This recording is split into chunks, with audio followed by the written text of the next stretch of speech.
আশঙ্কাজনক হারে কমছে জাপানের জনসংখ্যা, ফলে শ্রমবাজারে সৃষ্টি হয়েছে বিপুল সংখ্যক বিদেশি কর্মীর চাহিদা। কর্মসংস্থানের সুযোগ কাজে লাগাতে জাপানে বিপুল সংখ্যক শ্রমশক্তি রপ্তানি করছে ভারত, পাকিস্তান, নেপাল সহ কয়েকটি দেশ। তবে তুলনামূলকভাবে পিছিয়ে বাংলাদেশ, যদিও আগামী 5 বছরে 1 লাখ বাংলাদেশি কর্মী জাপানে প্রেরণের আশা সরকারের। জাপান থেকে সহকর্মী আহমেদ নাইমের প্রতিবেদনে বিস্তারিত।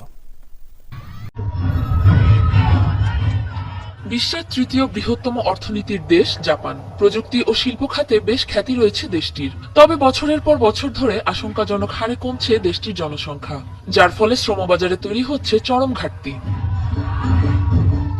এই শ্রমঘাটতি পূরণে বিশ্বের বিভিন্ন দেশ থেকে কর্মী নিয়োগ দিচ্ছে জাপান। মিলছে মোট 16টি খাতে প্রবাসীদের কর্মসংস্থানের সুযোগ। তবে ভারত, পাকিস্তান, নেপাল সহ বিশ্বের কয়েকটি দেশের তুলনায় জাপানে কর্মী নিয়োগে পিছিয়ে বাংলাদেশ। গেল 3 বছরে অবশ্য জাপানে বাংলাদেশি কর্মীর সংখ্যা 18,000 থেকে বেড়ে দাঁড়িয়েছে 40,000-এ। এখানে যারা ল্যাঙ্গুয়েজ শিখতে আসে, এইটি একটি খুব বড় সেক্টর আমি মনে করি। বাংলাদেশ থেকে যদি কেউ N5 বা N4 পাস করে জাপানে নতুন করে ল্যাঙ্গুয়েজ কোর্সে আসে, তাহলে তার জন্য অনেক বেশি বেনিফিট হবে সে। তো জাপান একটা চরম সম্ভাবনাময় দেশ।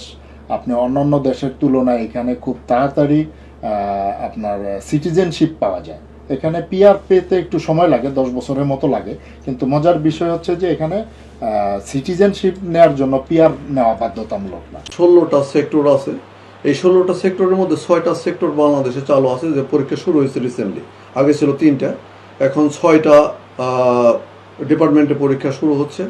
কর্মীদের পাশাপাশি জাপানে উল্লেখযোগ্য হারে বেড়েছে বাংলাদেশি শিক্ষার্থীর সংখ্যাও। বর্তমানে অন্তত 15,000 বাংলাদেশি লেখাপড়া করছে দেশটিতে। আমি প্রধান উপদেষ্টার সাথে প্রতিজ্ঞাবদ্ধ হয়েছিলাম যে তার 1 লক্ষর সাথে আরো 50,000 স্টুডেন্ট জাপানে 5 বছরে নিয়ে আসবো। তো 5 বছরে 50,000 স্টুডেন্ট জাপানে আনা খুবই সহজ, এবং এটার জন্য আমরা কাজ করে যাচ্ছি।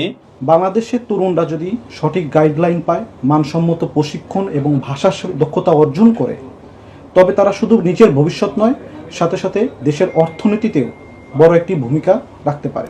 গেল মে মাসে জাপান সফরে গিয়ে আগামী 5 বছরে দেশটিতে কমপক্ষে 1 লাখ কর্মী পাঠানোর আশা ব্যক্ত করেন প্রধান উপদেষ্টা ডক্টর মোহাম্মদ ইউনূস।